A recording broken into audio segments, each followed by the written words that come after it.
Hola a todos, bienvenidos. Estoy muy emocionada de tenerlos aquí el día de hoy.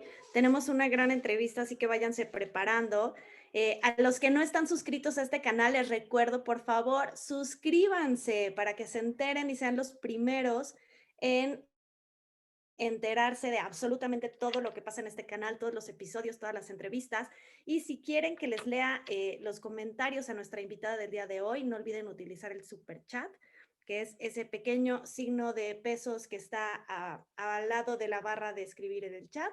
Y de ese modo yo voy a ver sus comentarios y se los voy a pasar a nuestra invitada. Así que sin dar más rodeos, quiero presentarles a la gran Kaetlyn Osmond. Hi, Kaetlyn. How are you? I was muted, but I'm good. How are you? How's everything going there? Oh, it's great. I'm having a lot of fun in my apartment. Yeah, me too. I think everybody is, so we don't have any choice. No, it's pretty good. So I'm so excited to have you here in my YouTube channel. Everybody's thrilled. I mean, you're one of the world's sweethearts. I'm not gonna say Canadian sweetheart, world sweetheart. So we have a lot of questions for today, and I want to start with why did you start figure skating? What inspired you? I started skating because I have an older sister, Natasha, and she was always on the ice when I was born. So I spent all my time at the rink, and I was so jealous over the fact that she was on the ice and I wasn't. So I forced my parents to put me on the ice and kind of fell in love with it immediately. Oh, it's such a beautiful sport. And did you have any skater you looked up to? To be honest, I never actually watched skating growing up. Up until I started competing against different international skaters. But I looked up to my sister a lot. She was a huge inspiration for me growing up. She did both all three, singles, dance, and pairs at one point or another. Oh my God. So that was like a full-time job. It was. And honestly, I saw an advertisement for Disney on Ice, and that inspired me to skate. I thought it was really cool. And she kept skating or she quit? She kept skating up until I competed against her. We competed against each other in junior, and I beat her, and she quit. That is so awful. How old is she? Is she older? She's 3 years older than I am, so she's 27 now. Oh my God. That's such a cute story. I don't know if it's good or bad, but it's interesting. We're like best friends, so it's good. That's so cool. I mean, I guess she supported like all your career, right? She was a huge, starting off as an inspiration, and then she just became one of my best supporters. And yeah. So, what do you feel when you skate? What do I feel when I skate? I mostly just I like it. I don't like the jumps. Jumps are really? not my thing. Once I got better at them, yes, of course, it was a whole other story. Like when I got into doing triples and triples, all that was really fun and exciting. And when I felt super strong, I felt good. But on an everyday basis, jumps were not my favorite thing. When it comes to just skating, like the gliding on the ice, the performing, that for me fuels me with a lot of energy, and it makes me feel like I can just do whatever I want and be free. And for me, that was a big thing. And it still is. When I can get on the ice and just skate, that's what I love. There are so many people that say about what they feel about the moment they step onto the ice, like with the cold and the air on your face. Do you have a kind of that feeling? I do, especially during this time where I had to be away from the ice for so long because, we were forced to be out of the rink for this long. The first day I walked into a rink, it was an old hockey rink, which is the definition of what figure skating rink should be, really. These old buildings that are super frosty. You can see the fog across the ice, and there is a smell. There's a cold smell. Yeah, of course there is. There is. And the minute I walk into that rink and felt that, I was just like, oh, this is like home. So you fell in love again with figure skating. I did. The break actually made me re-fall in love with skating, which is really exciting. That's good. That's perfect. Yeah. Okay, I always ask this question, but how did you feel when you stepped on the Olympic ice for the first time for competition, not for practice, but for competition? So I think you'll like my answer for like the fourth time I stepped on the ice to compete better. Or the third time, actually. So I competed 4 times at the 2014 Olympics. I did the short program and long program in the team event, and then a short program and long program in my own individual event. Mm-hmm. And to be honest, when I stepped on the ice there for Olympics, I didn't get it. I was like, well, what is everyone so excited about? Literally the same competition. I didn't understand it until I walked in the closing ceremonies for my first Olympic Games. And I was like, oh, oh, I get what it everyone now. is talking about. And for me, that was like a big energy changer for me. And it actually inspired me to want to go to my next Olympics. So I never dreamed about the Olympics until I finished my first one. I think that's really funny. I don't know. So when I stepped on the ice in 2018 for the short program in my team event, that's the first time that I felt that energy on an Olympic ice. And I got on the ice and I just looked up and I was like, I'm ready for this. I'm like, I am so excited. And then that program was like by far my least best program of that event because I think I got a little too excited. It just felt like literally I was standing on top of the world when I got on the ice. Oh my God. So how different does it feel, the Olympics from, for example, the Worlds or another competition? What's different? Honestly, I don't find anything different. For me, every competition, I was equally as nervous for every competition. I was equally as excited for every competition, whether it was a summer event in my hometown or the Olympics. I wanted to do well every single time I got on the ice. One thing that makes the Olympics a little bit more like exciting is that it only comes around every 4 years. So special.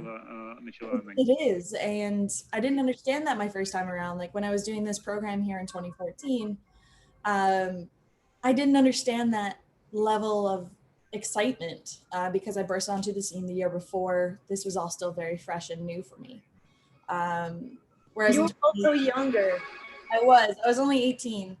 But then like fast forward 4 years later, I went through missing a year of competition due to injury. I went from coming back and skating absolutely horribly all year, and then having 2 solid, really strong years. And anyone can open I got up nice for these programs in 2018. And they were so solid. I mean, after that season that wasn't so good for you, these programs, you were in the moment.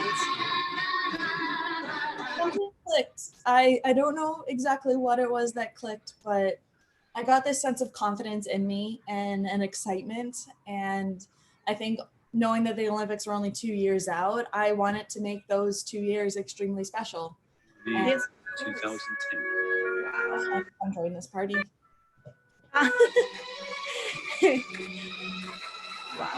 I mean, this program was beautiful. That was actually my clean long program in competition for a lot of years. Really? It was. Wow. Do you think something when you're in the program? I mean, it's the Olympics. How you don't get distracted by the people, by the excitement?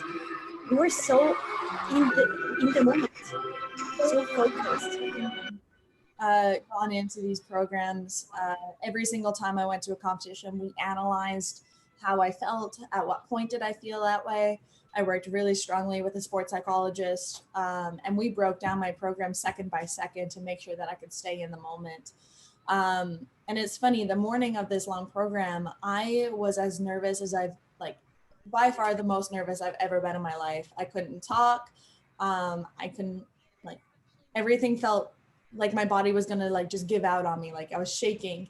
Well, mentally that's how I felt, but every time I went to do something, it was super solid, and it almost surprised me every single time I did that.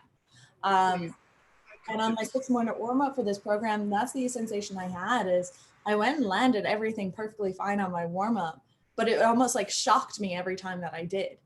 And when I got on the ice for my program, I was like, I'm done in 4 minutes. I'm like, I can push through. These Olympic Games were super long. It was there for 3 weeks. And when I got on that ice, I was like, you know what? I'm ready for this. I'm like, there's nothing that could go wrong, whether I skate like horribly or not. I'm like, I was ready for that event. And every time I landed a jump, I was like, I was there. And then I made the small mistake on my lutz, which got me a little angry. So it brought me back into the present. And did you feel you could win the medal? I mean, you were against 2 titans from Russia. So did you know you could get the medal? That was probably the first time in my life I strove to hit a podium. Usually that was not my goal. I went into majority of my competitions saying I just don't want to come last. And at that Olympic Games, after everything, after winning with a team, with Team Canada in the team event, and then going into that long program, I was in 3rd after one of the best shorts I've ever done in my life. And I got on that ice, and it was like a moment for me, because I skated clean long programs almost every single day in practice, and no one ever got to see them in competition because something would happen that I would fall on it. Or pop a triple loop, which drove me crazy. And I woke up that morning and I was like, no, today I'm going to prove that I can do this. And it wasn't proving to myself because I knew I could do it. For me, that was proving to everyone else. And for me, that meant I'm going to fight for a podium finish so that people can see that I deserve to be here. I mean, your face at the end of the program was satisfaction, pure satisfaction and joy. It was, for me, that was like, like I said, I just proved to everyone that I had that ability in me. But also, like, I could feel my coach's energy, like, on the side of the ice. He saw me train every day. I put him through a lot of things with a lot of injuries and a lot of, like, crying days. I was a very emotional person. He's been my coach since I was 10 years old, and I could feel his energy on the side of the ice. And I knew that when I hit that ending position, I was like, I just proved how much work he's put into everything I've done. I just did something we both knew I had the ability to do, and him more so. He tried to convince me that I had that ability my entire life, because I never believed it growing up. The Olympics were the first time I believed that I had that ability to do something amazing. And it was him trying to tell me that since I was 10 years old. So it was a good day for me to finally believe him. So by that moment, you know, those were your last Olympics? That's a hard question because I don't fully know that. There is a side of me that believed that 2018 was going to be my last year competing. Mm-hmm. I said it back in like 2016 that I was going to fight for 2 more years. And then I think that's all I had left. And going into the Olympics, I said that a couple times, even to my sports psychologist. I called her and I was like, if I podium, I'm done. I'm not doing this again. And then I podiumed and I was like, I really should have started doing that my entire career. But once I finished that program, I felt so strong. I felt so comfortable with who I was. I felt confident. And these are all things that I struggled with a lot in my skating career. And when I felt that, I was like, maybe I should push for longer. And then I pushed for Worlds. And I realized then that's the extent of my pushing. Well, of course, everybody gets tired. I mean, physically, it's like so demanding. Yeah, it was demanding. Oh, hello, dog. It was physically demanding, but it was more mentally really draining. And I gave up all my energy for that last long program. My God. So when you got into the Olympic podium, what were you thinking in that moment? On the podium? Yeah. Funny enough, this is really horrible for me to say, but I said I was lonely. That was the first feeling I had when I stood on the podium was, man, I'm lonely up here. But it's only because a couple of weeks earlier, I got to stand on the podium with the rest of Team Canada. So that was really, really cool. Yeah, I mean, it's different. I was feeling their energies. I was holding onto Megan's hand, and Megan's like a little ball of energy, and she was just like shaking. And I could feel that energy. And for me, energy is a big, big thing. I need to feel that from other people. So when I was standing on the podium by myself, I was like, this is really cool. But I miss everyone. But yeah, you were the Canadian between the Russians. Yeah, it was a lot of fun though. Yeah, you were lonely. I can see it there. I was alone. Oh, but that was so exciting. I mean, I remember watching those Olympics on TV, and I was like, okay, this is a difficult competition. Not every Olympics is like so I don't know, so hard. And I was like, she can do it. She can do it. She's there. I remember I was screaming watching the TV. It was so amazing. I mean, it was such a nice moment. Yeah, for me, like standing on the podium, when I finally got over the feeling of being a little bit lonely up there, I looked down, I saw my mom like freaking out down in the crowd below. My mom was so excited. She was crying. My dad was crying. My dad never cries. And it was just like, it was really emotional. And I looked at them and I was like, I did that for them. I did that for them. And my coach was standing beside them. And I got a letter from my sister that I had to read in front of a camera, and it was the first time I ever cried on camera. And when I was looking at them, I was like, they had dreams of this. They had beliefs that we had. My sister had a belief that she wanted to wear a Canadian jacket and represent Canada, and she never had that opportunity. So I feel like for me standing on that podium, it wasn't just me standing there. It was an entire team of people that always supported me. And yes, of course. Once I got over the feeling of being lonely with like physically, because there was no one there with me, I realized how not alone I was up there. And that made a big difference. Wow, there were so many people supporting you. So many. Yeah, it was everybody's medal. So talking about your medals, is there one medal more special than the other? There's like a few that I definitely hold. Animal war happening behind you. Jumanji. I've seen them fight before. This is hilarious. Okay, I'm so sorry. When there's a few medals that mean a lot to me for all different reasons. My very first national Canadian title, obviously that's something really special for me because it was the first time I won something big like that.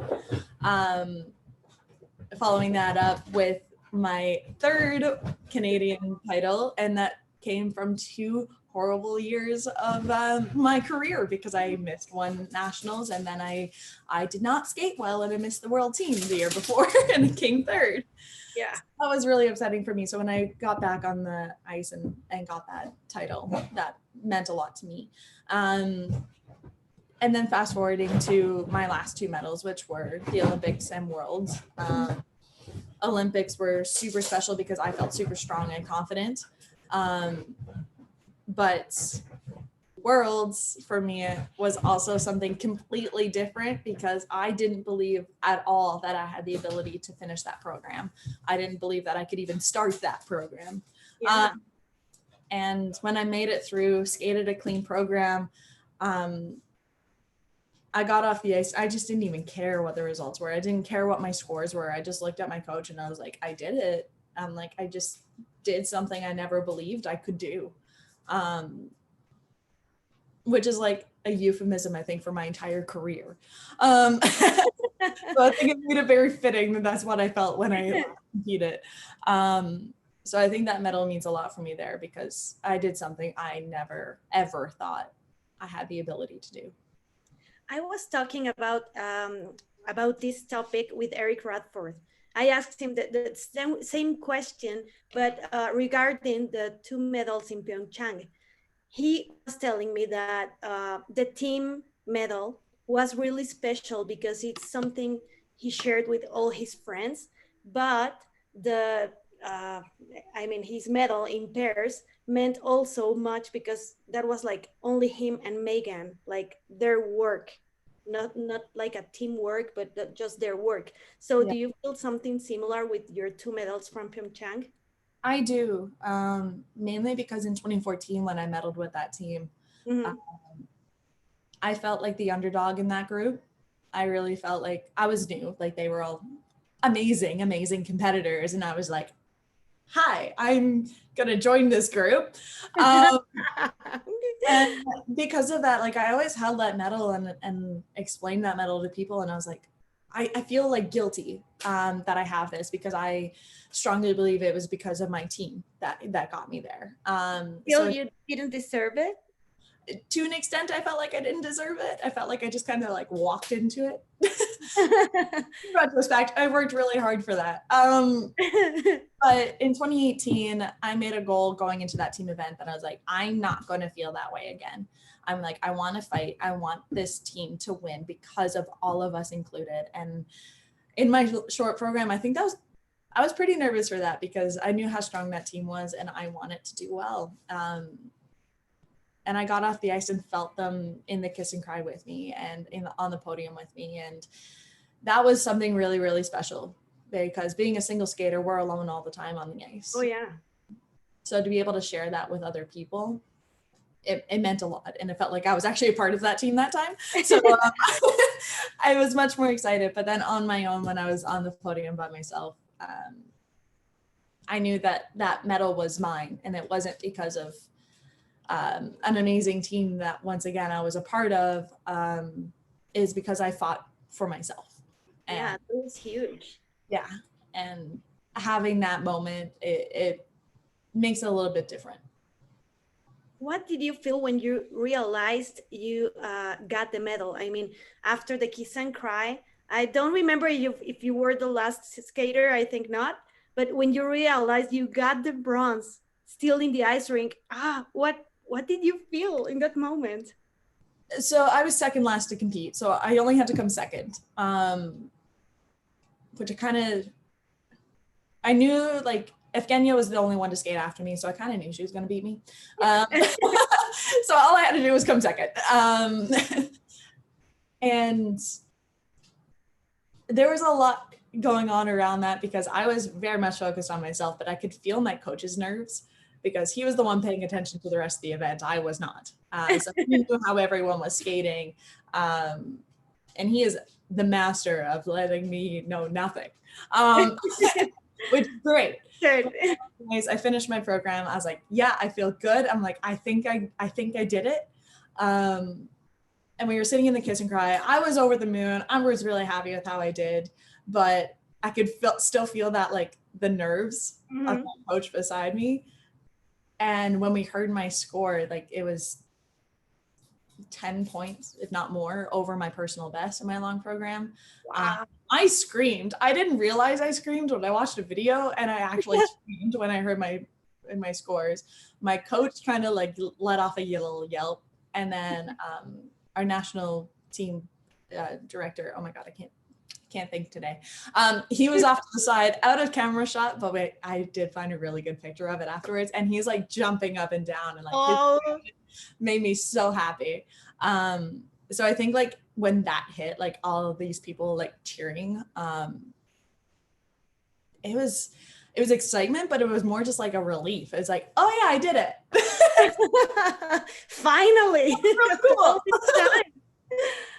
Oh, that's so cool. So what would you say was the best moment for you in figure skating? Oh my gosh.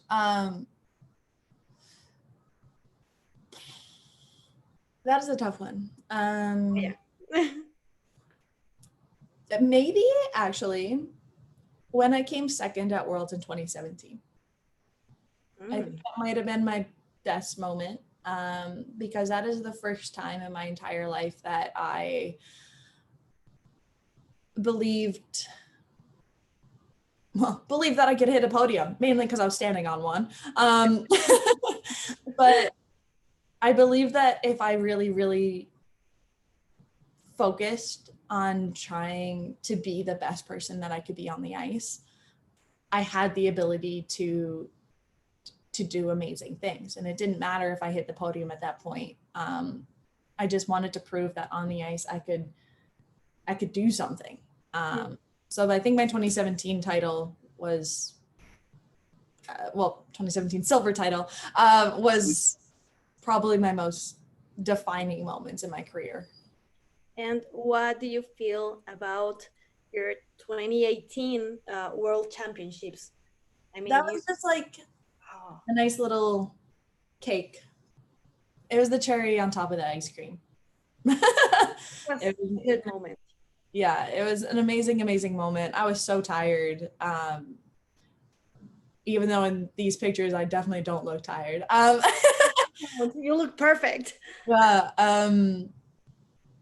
It just felt like every weight, every daily struggle of fighting on the ice, of falling and getting injured, and all of the stuff that are really not pleasant in skating, all just became there for a reason. Like I went through everything for a reason. And when I got that medal and when I stood on top of a podium at a world championship, I felt like I just felt relief. I felt there was no weight. I felt like I could just float away at that point in time. You were so brave to go to the World Championships after the Olympics. You'd be so tired mentally and physically and everything, and you went competing again. It was like some weeks after that, like a couple of weeks, maybe? 3 weeks. Oh my God, you're crazy. Exactly a month between my long program and long program. But it was a difficult decision to an extent. I didn't want to go. My coach felt like the worst coach alive, making me want to go. I cried almost every single day. I was injured. And then when I got there, I sprained my ankle on the very first practice. And we're just like, what are we doing here? Like, I'm too tired for this. But going to World Championships was in my plan that year. It was my plan every year to make it to World Championships, no matter what was the lead to that. And when I set a plan, I can't go back on it. Because and then that like hurts me. It feels like I ran away or I gave up. So like, as much as I didn't want to go, I knew I had to, for my own sanity. And obviously I'm really happy that I did. So yeah. And there's a moment I want you to talk about and laugh. Oh dear. Oh dear. Oh no. Oh yeah. We have to talk about this particular and funny moment. I mean, it's one of my best moments ever. Honestly, to anyone who knows me, knows that had to happen. I am one of the world's biggest klutzes. I trip over carpet actually on like a regular basis. So that's normal. That's not weird. So normal. Like I skated around, and when I got around to the other side, my coach was there and he looked at me and he was like, "Did you break something?" And I was like, "I don't think so." He's like, "Are you sure you're okay?" I'm like, "Yeah, I'm good." He's like, "Of course you had to do that." I'm like, "Yeah, I know." But honestly, I think it was necessary. It made it feel more real. I don't think that day would have felt real if I didn't do that. For you. Yeah. And I had to make it more special, you know? You had to make it yours. Exactly. I just love how I just rolled. I know. You got wrapped on the flag. I had no idea what happened. I obviously did not see the carpet at all. But no, you can't really see it. No, I was like gliding with my head high and I was like, oh my God, I just did this. And then the next thing I know was just black. I didn't see anything. I just felt like an impact, and I still couldn't figure out what it was. Like, I don't know. I felt like I fainted. I don't know. Because one minute I was looking up, and the next minute I just see blackness. And then I rolled over, and once I like untangled myself from everything and rolled over, I felt my feet hit the carpet, and I saw it, and I was like, Yeah, you were laughing so hard. That was like the perfect ending for your career. it was. I tried to redeem it in the gala, and I'm really happy not many people know this if they didn't watch the gala. But I'm going to say it anyways. In the gala, I tried to redeem myself for falling over the carpet. So I was like, okay, I'm going to skate great today. I'm not going to end my world championship sitting on my butt. So I went out like into the finale. All I had to do was like a mini trick in the middle of the ice. My mini trick is usually just illusions because I love doing illusions. And I went out in the middle of the ice, and I got like full into it and did my illusion, and my foot came out from underneath me, and I ended up sitting in the exact same position. And I just like rolled over and like crawled over to the line. I was like, I'm done. Okay, stop trying. That's so funny. So, okay, that was the funny part, but every athlete has its up and downs. So, what was your worst moment in figure skating? I had a few. I think my worst one obviously was just countless injuries. I had to deal with a lot of injuries in skating. I was very unlucky in that retrospect. But I was dealing with a stress fracture on my left foot one summer, and I was so frustrated by it. I called my mom because I was away training, and I called my mom and I was like, Mom, if I ever get injured again, I'm done. Like, I don't want to keep doing these. I felt like I was continuously trying to fight back from injuries, and it was just exhausting. And the day before I was allowed to start jumping again, I went and broke my leg. I broke my right leg. And obviously it was painful and everything, but I remember lying on the ice afterwards, like screaming. The sounds coming out of me were very inhuman. But I remember screaming, and the only thing I was thinking in my head was, I was like, why does this keep happening? And I'm like, why did that happen after I just finished saying that? And I was sitting in the hospital afterwards, and I was like, Mom, I told you. I'm like, I'm done. I'm not doing this again. And I fully convinced myself of that. And when was that? In what year? That was I broke my leg September 2014. So right after the Olympics. That's so awful, so frustrating. Yeah, so I missed an entire year of competing. I didn't want to compete anymore. I got on the ice because I was too scared of my coach to tell him that I was done. More, I just didn't want to be a disappointment, because between him and my parents and so many other people, they put so much work into me and like into my career. And I felt like me giving up after breaking my leg was like the easy way out. Yeah. So I convinced myself to keep skating, but it was not good. I was not mentally there. I was very terrified. I lost a lot of my confidence. I loved competing. Competing was what like got me to go to training every day.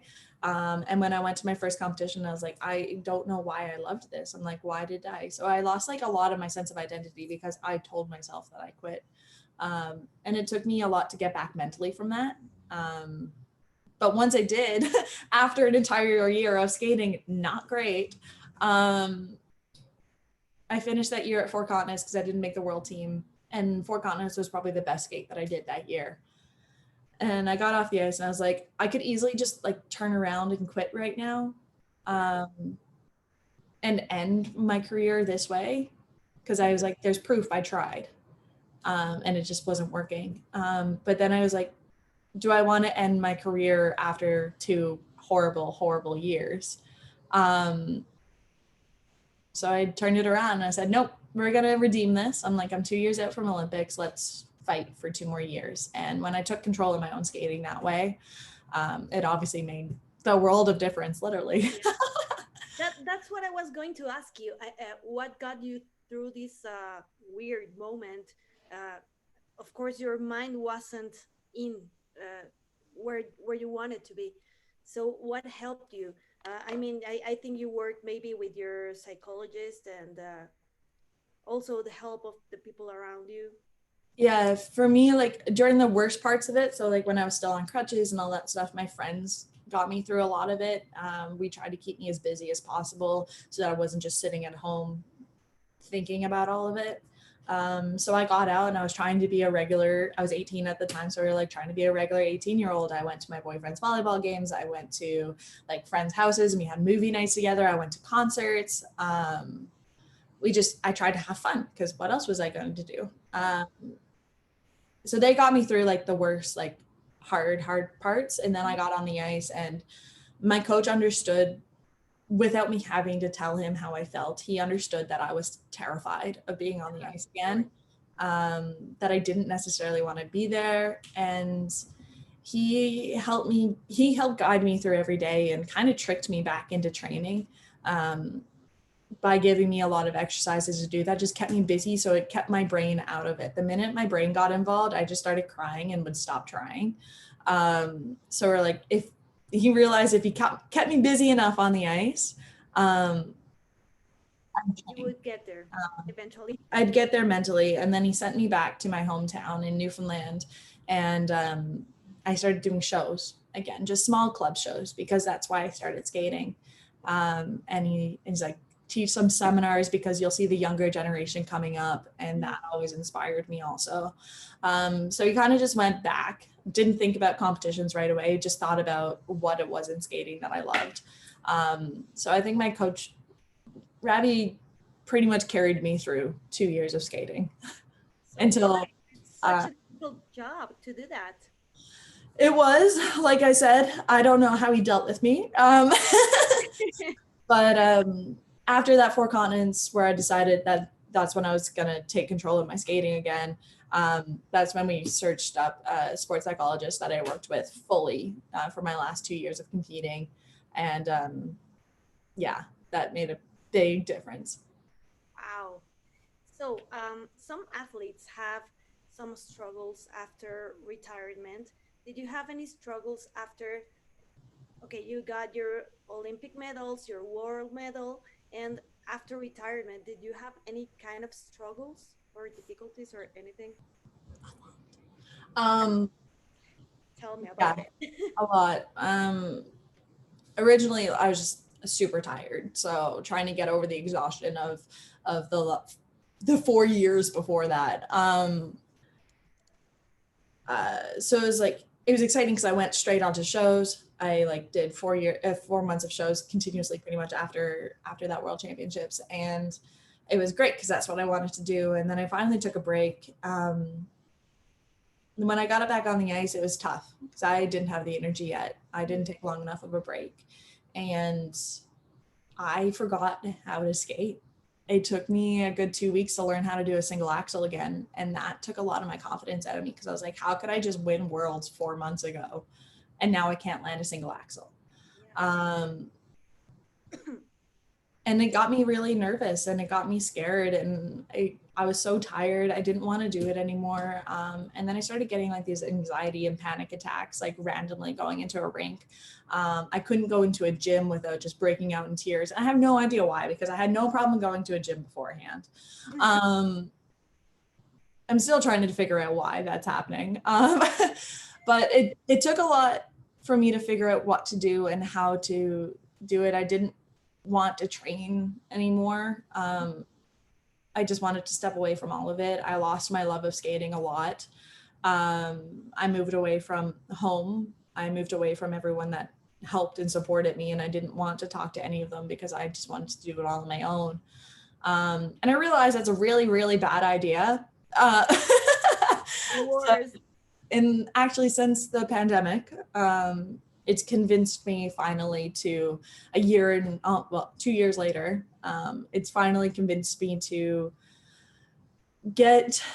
talk to the people that supported me my entire life, reach out to people that I believe could help me, reach out to friends and let them know, like help them, get them to help me understand what I was feeling.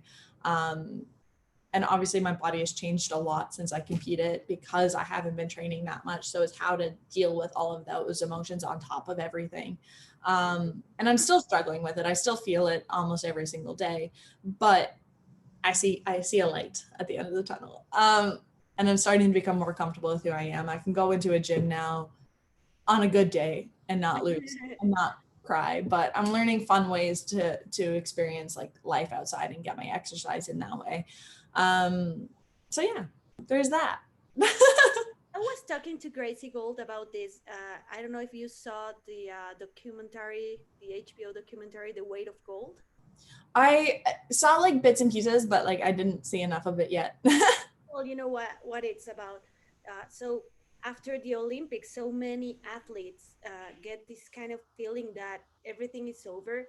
You dedicate your whole life to the sport to achieve one goal, and that's the Olympics. And after that, it's like you don't know what's next. So I don't know if maybe that was the feeling you had, kind of. Yeah, it's a great explanation or a way to describe how I felt, and how a lot of people feel actually in any sport. And it's not so much like you're striving to get a goal, because like, not everyone's goal is going to end at Olympics, because like you're only getting so many spots there. There's a very small percentage of the world that actually makes it. But there's this feeling of, you know what the purpose of every day is when you're an athlete. You know that your day revolves around training, that as much as you want to be with friends and stuff like that, in the back of your mind, you're like, I still need to be awake and alert on Monday morning. So those are always in the back of my mind while I was competing. And then when I stopped, I realized, I was like, if I don't go to the rink today, it's not gonna hurt anyone. Like, I'm not striving for anything. I was like, I could skip today. And then I started skipping more days. And then I started thinking, I was like, whenever I would try something else, I like didn't have the energy to like fully commit to it, kind of thing. Like I didn't have and then that just killed my confidence completely, because I was like, okay, if I had the determination to fight through 20 years of competing, I'm like, why don't I have the determination to even write a journal straight for a week? And I just felt super weak. And then I started looking to what's next. I'm like, okay, I need to commit to something else now. And I'm like, what am I going to commit to? And I would look forward and be like, nothing I do now will ever compare to standing on top of an Olympic or world podium. I'm like, I just lived an entire career and reached the epitome of like full excitement by 22 years old. I'm like, there's still my whole life. What do I do? And then on social media, my social media following started dropping tremendously, which shouldn't affect me, but it did. It bothered me that it affected me. Job. Yeah. Yeah. Wow. So now you're studying. You were telling me you are studying journalism. So what's next for you? I am studying journalism. I just started my full-time program for the next 3 years. So I have a lot of work to do. I'm doing journalism. I don't know where that's going to lead me to yet. I want to jump into like the skating world somehow, maybe commentate eventually, report on some skating events. I don't know, start my own podcast. There's like a lot of ideas that are just like up in the air right now. I'm coaching part-time. I'm still teaching classes over Zoom. I was running a camp in Newfoundland, so in my home province of Canada, and was coordinating it with one of my childhood best friends. And that was really exciting for me, because I was looking for talent in a small place and trying to give them opportunities that I was thankful I had because of my parents who dedicated their life to mine and my sister's career. So some other people don't have that opportunity, or so I wanted to look for people that I could share that with. And that was really exciting. And then the pandemic happened and kind of put that on hold. But yeah, I still want to do shows. But right now I'm letting school just be my priority. it's giving me something to do every day and something to look forward to, and deadlines, just like every other competition was for me. A competition was a deadline. Now I actually have a school deadline. Yeah, that's what I was thinking. You were talking about purpose before with skating, so now it's kind of like you found your purpose. Yeah, and Now, like in this moment. it's making me relax a little bit, calming my anxiety, because I know I have 3 years, and I was like, I have 3 years now to think and Great. figure out what avenue I want to go into, instead of sitting there and after a week I didn't accomplish what I wanted to. I'm realizing it's not actually realistic. In skating, you can work on something for a week and accomplish something new. Yeah. In the real world, that's not necessarily the Oh case. no. It's so different. Yeah, and it takes a lot to like figure that out, because skating is such a fast-paced lifestyle. We're competing every 2 weeks or 3 weeks, and continuously pushing and pushing and pushing every day and trying to be as best we can. But in reality, in life, it's not the way it is, and it takes a lot to adjust to that. But yeah. Well, I hope you really do commentating or podcast or whatever. Like I was telling you, there's not so much figure skating, like this kind of stuff. So we need that. Yeah. All the fans need to hear the words of an expert, of a professional. So I really hope you do it. I And hope you're I do going too. to be such an exciting job and a career. It's great. It's awesome. Yay. So, last question. Of course. What advice you would give to the next generations of figure skaters? The next generation of figure skaters, one thing I'm just asking for, I'll give the advice afterwards, but one thing I'm asking for is please don't forget the artistry. That's what makes skating unique, is that it's an athletic sport with an art, and it seems like we're kind of forgetting the art part. Totally. So one thing I'm asking for is please, please, please don't forget the art form. Jumps, go for it. They're super fun to watch. The advancements and evolution of all the quads, it's exciting to witness. But please don't forget the art. It's my ask. I agree. But as for advice, my biggest advice for any athlete in any sport is to find what it is that you love about the sport. Learn what it is that gets you out of bed to do that, why you participate in numerous hours, why you can deal with all the pain. Like, discover what it is about the sport that's making you do that, and just work your butt off. Oh yeah. It's not easy. It takes a lot of effort, but once you find that love and know what it is that gets you through every day, the work will come behind that. And know that if you want to do well at competitions, or if you want to pursue shows, or if you want to pursue coaching, like, learn what avenue that you want to go into, because there's so many avenues in skating that we kind of forget about, because we're like, hey, Olympics, let's go. But like I said before, that percentage is very, very small. So learn like what avenue you actually want to go into, and just work as hard as you can for that. Oh, you're so wise. That's such a good advice.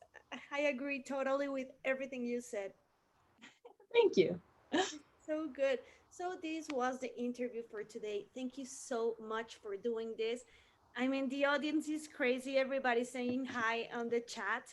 And they're so happy to have you here. Everybody adores you. I adore you. You're a great skater, a great person. And I wish you the best in this new career. I'm so happy you found a new purpose. And I know you're going to be great at whatever you do. Thank you. This is so awesome. So, guys, everybody, thank you for being here watching this interview. Remember, this interview will be as a video. And Kate, I will share the link of the interview with you, so you can share it if you want on your social media. Perfect. So thank you again for being here. Have an awesome day. Gracias a todos por estar aquí. Nos vemos después. Thank you, Kaetlyn. Bye. Thank you. Have a good day. Bye-bye.